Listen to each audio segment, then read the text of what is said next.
వి gold trusted gold buyers తాకట్టులో ఉన్న బంగారాన్ని విడిపించి ఈ రోజు ఉన్న మార్కెట్ ధరకే కొనబడును.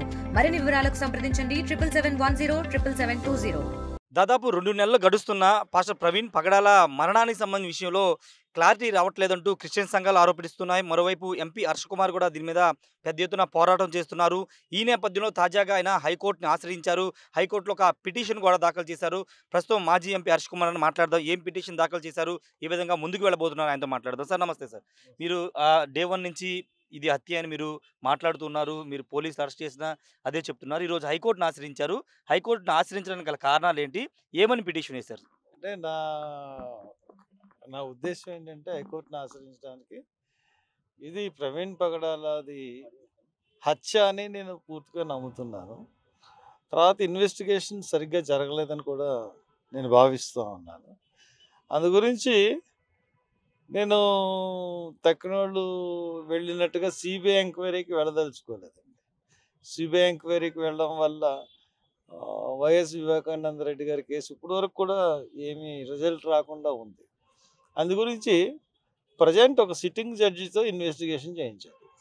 ప్రజెంట్ సిట్టింగ్ జడ్జి గారి ఆధ్వర్యంలో పోలీస్ ఇన్వెస్టిగేషన్ జరగాలి. అది జరిగినప్పుడు కరెక్ట్గా మనకి నిజాలు బయటకు రావడానికి ఆస్కారం ఉంటుంది అన్నది నా ఉద్దేశం. ఇంకోటి ఏంటంటే రీపోస్ట్ మార్టం చేయాలి. రీపోస్ట్ మార్టం కూడా AIIMS, all India institute of medical sciences దాంట్లో ఉన్నటువంటి మేధావులు, ఈ పోస్ట్ మార్టంలో ఉన్న మేధావులతో మళ్ళీ రీపోస్ట్ మార్టం వెంటనే చేయించాలి అన్న 2 విషయాల మీద నేను హైకోర్టుకి వెళ్ళాలి. ఇమీడియట్గా విచారణ చేపట్టి రెండింటిలో జాప్యం తీసుకోకుండా వెంటనే నిర్ణయం తీసుకోవాల్సిందిగా హైకోర్టుని నేను కోరాను. సార్, మీతో పాటు మీరు కేఏ పాల్ గారు ఇద్దరే ఈ కేసుని హైకోర్టు వరకు వెళ్ళడం పోరాటం చేస్తూ ఉన్నారు. కానీ పోలీసులు మాత్రం మీ ఇద్దరి దగ్గర ఉన్న సాక్ష్యాలు ఎందుకు మాకు చెప్పట్లేదని వాళ్ళు కూడా ప్రశ్నిస్తున్నారు. ఆ సాక్ష్యాలు చెప్తే మేము కూడా విచారణ చేస్తామని గతంలో కూడా చెప్పారు ఐజీ అశోక్ కుమార్. అసలు సాక్ష్యాలు మేము ఎలా చెప్తామండి? ఇప్పుడు ఎవరిదన్నా హత్య జరిగింది, ఎవరు ఇన్వెస్టిగేషన్ చేస్తారు? పాల్ గారు పాపం ఏమన్నా ఇక్కడ రాజమండ్రిలో ఉంటాడా? నేను రాజమండ్రిలో ఉంటాను. నా దగ్గర సాక్ష్యాలు ఎలా ఉంటాయి? ఇన్వెస్టిగేషన్ చేయాల్సిన వాళ్ళు ఎవరు? వాళ్ళు చెప్పాలి. అంతేకాని సాక్ష్యాలు మమ్మల్ని అడగడం అన్నది అవివేకం. అలాగని మాట్లాడడం కూడా అవివేకం. ఎందువల్లంటే మేము చెప్తున్నది 100% అది హత్య అని ఎలా చెప్తున్నాం? హత్య దానికి మోటివ్ చూపించాం. మోటివ్ ఏంటి? ఆయన 16వ తారీఖున యాంటీ కన్వర్షన్ లా బిల్ మీద మాట్లాడడానికి సుప్రీంకోర్టులో ఆయన వేశాడు. ఇంకోటి ఏం చెప్తున్నాం? యాక్సిడెంట్ అయినప్పుడు ఆయన యాక్సిడెంట్ కేసు కింద వాళ్ళు ట్రీట్ చేస్తున్నప్పుడు ఆయన బ్యాంక్ అకౌంట్లు ఎందుకు సీజ్ చేశారు? ఆయన ల్యాప్టాప్ ఎందుకు పట్టుకుపోయారు ఇంట్లోంచి, హైదరాబాద్ ఇంట్లోంచి? ఐప్యాడ్ ఎందుకు పట్టుకుపోయారు అని అడుగుతున్నాం.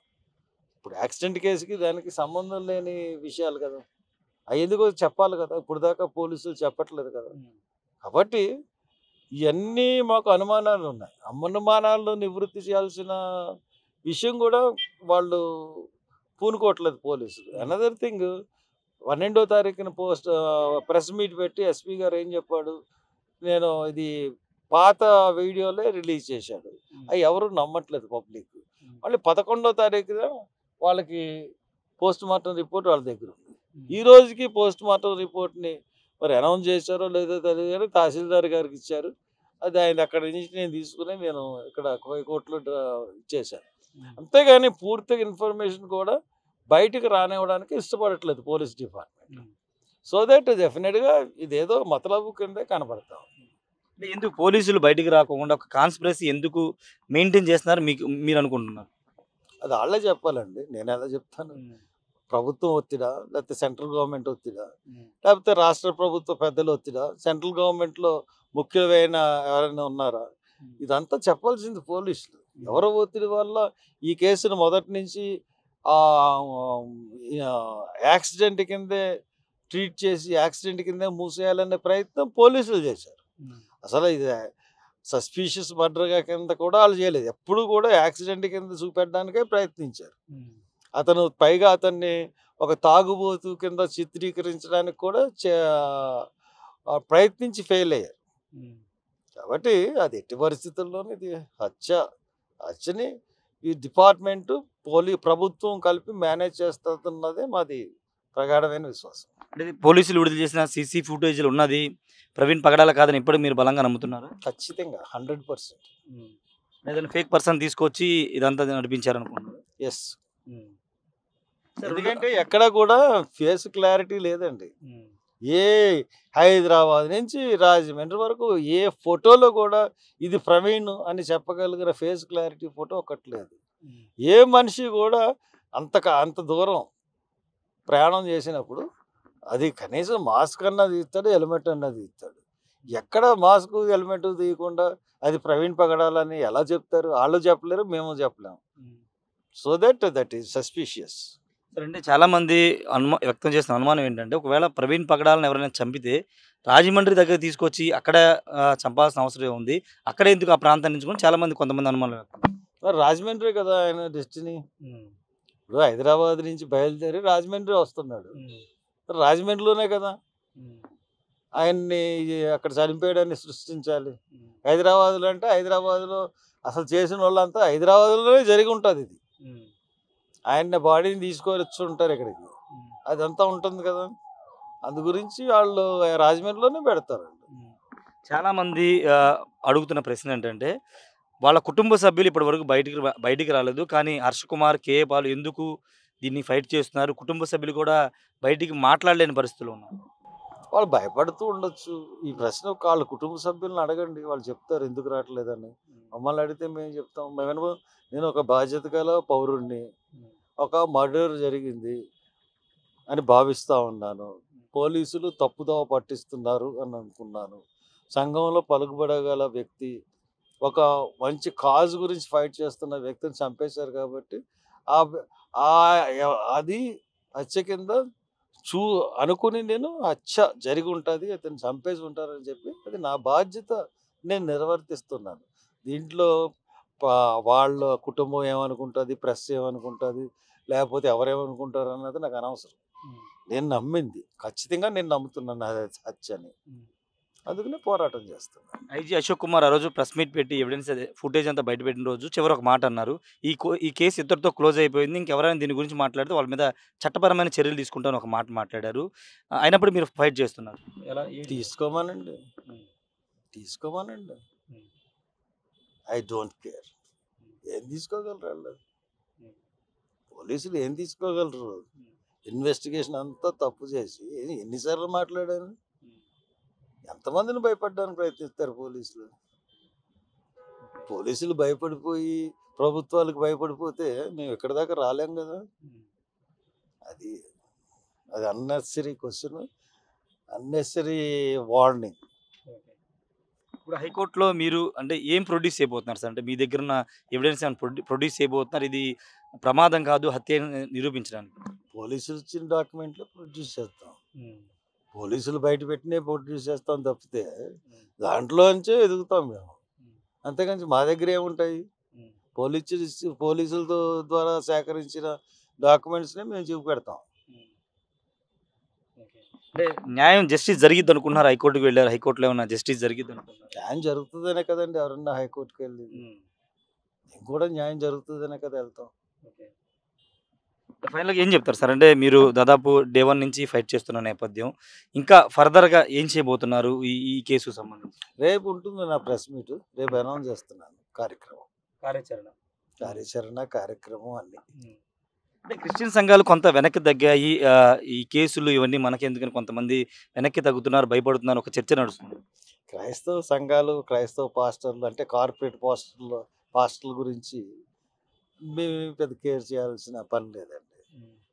ఒకటేంటంటే నిన్న కూడా నేను ఒక కొంత ఇన్వెస్టిగేషన్ చేయడానికని వెళ్ళాను నేను నా సొంతంగా.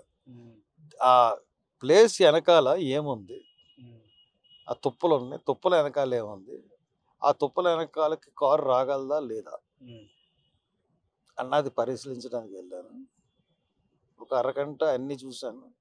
నాకు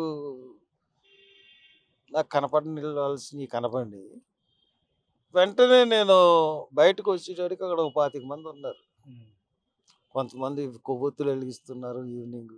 అదొక టూరిస్ట్ స్పాట్ కింద ఉంది. ప్రతి వాళ్ళు క్రిస్టియన్స్ అనుకున్న వాళ్ళు చాలామంది, సెక్యులర్ వాదులు చాలామంది, ప్రతి వాళ్ళు అది హత్య అని నమ్మిన అంటే ఇప్పుడు సమాజంలో 100కి 80-90% అది హత్య అని నమ్ముతున్నారు.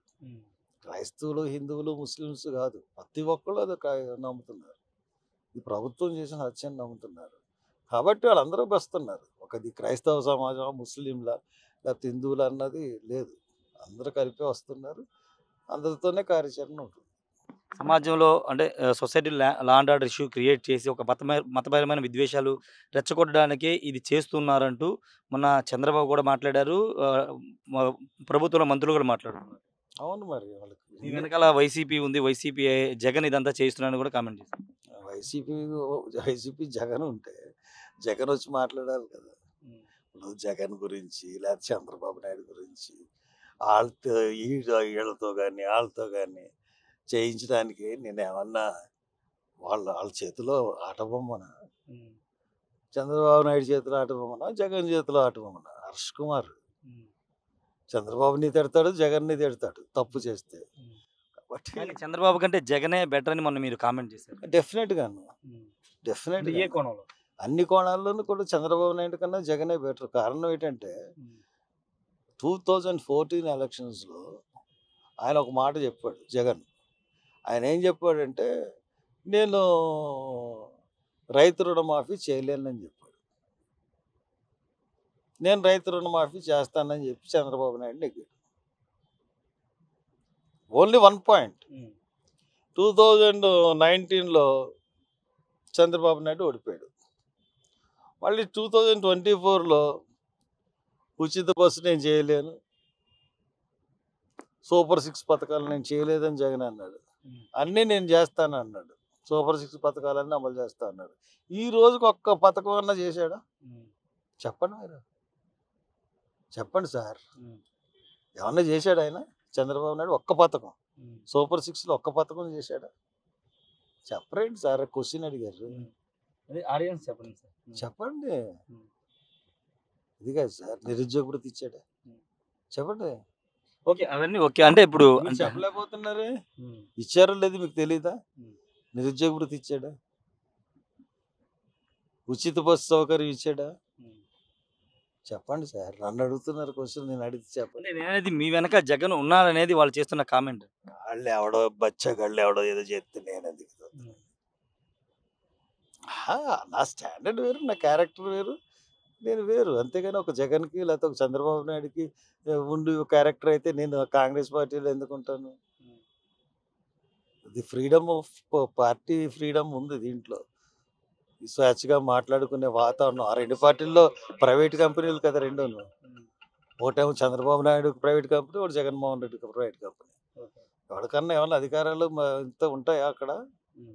కాబట్టి ఇది దేనన్నా ఇప్పుడు స్వేచ్ఛగా వర్గీకరణ ఉంది. జగన్ మాట్లాడగలడా? మాట్లాడలేడు. నేను మాట్లాడగలను.